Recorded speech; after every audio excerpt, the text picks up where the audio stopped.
So for the smoking is concerned, it is a bio-behavioral problem. So it should be tackled in the way any bio-behavioral disease is controlled.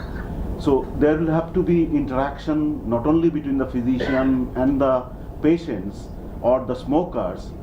You'll have to have the support of various other agencies or stakeholders, we call it, like the media, then community service providers, nurses, then health service providers, and also the persons who are related with the delivery of the healthcare. Smoking actually gives a pleasure of due to the fact that the dopamine is secreted after the smoking.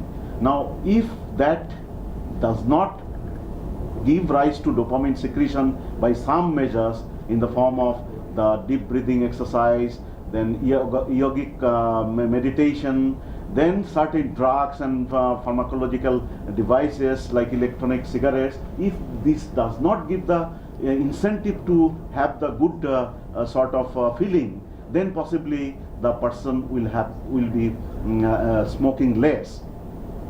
But more important than this is the follow-up of the patients or the smokers. So we'll have to give the explanation why smoking is very bad. Smoking is bad not only in terms of the various side effects like sore throat and bronchial asthma or airway disease, cancers and peptic ulcers and all. It can cause severe cardiac diseases like hypertension, like coronary artery disease, peripheral vascular disease. These are very, very important diseases and they kill the patients.